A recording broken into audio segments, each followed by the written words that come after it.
Tomorrow's Boulder Boulder honoring men and women who serve our country, military service members like Jim Chandler and Pete Steinauer. 7 News anchor Ana Cabrera introduces us to these two men who saved countless lives as young surgeons during the Vietnam War. It was something I'd never experienced. He was also my dentist. Yeah, I took his wisdom teeth out when we were there. Huh? Two old friends reflecting on life nearly 47 years ago. Kind of like the MASH program, you know. Which was, but without nurses. Yes, exactly, without nurses. Their smiles and laughter today make the difficult memories easier to handle. We generally don't talk about it unless somebody asks us. Jim Chandler and Pete Steinauer, two surgeons stationed at Charlie Met, a frontline field hospital in Da Nang during the Vietnam War. It was a war-torn country, and there were mines. These wounds are not like what you see in civilian life. We've seen stuff that never want to see again. We might go for a day and a half or 2 days with hardly any rest. They spent over a year treating too many patients to count. But one man's story caught the world's attention. When you catch a grenade in your throat, that's all the war you need. The man lying here is 19-year-old Ray Escalera, featured on the Bob Hope Vietnam special. Jim and Pete saved Ray's life.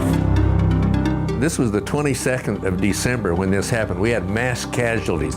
It was raining and just awful. 2 Marine patrols were swapping out. The relieving party was mistaken for the enemy. Ray was hit in the neck by a rifle grenade. About that big around, and has a vicious scored copper shell that's designed to break into a zillion square fragments. And so when it crashed into this guy's jaw and the jugular vein in his neck, it didn't go off. Jim did a tracheostomy on him because he is having a hell of a time breathing. Adding to the drama, they realized the grenade was still live. I carried it in my left hand because I figured if it blew off my left hand, I could still operate with a hook. Meantime, Pete was there and was holding the fort with a towel over this guy's hole in his jugular vein. And while we were figuring all these things, all of a sudden we were on the roof of a concert hut.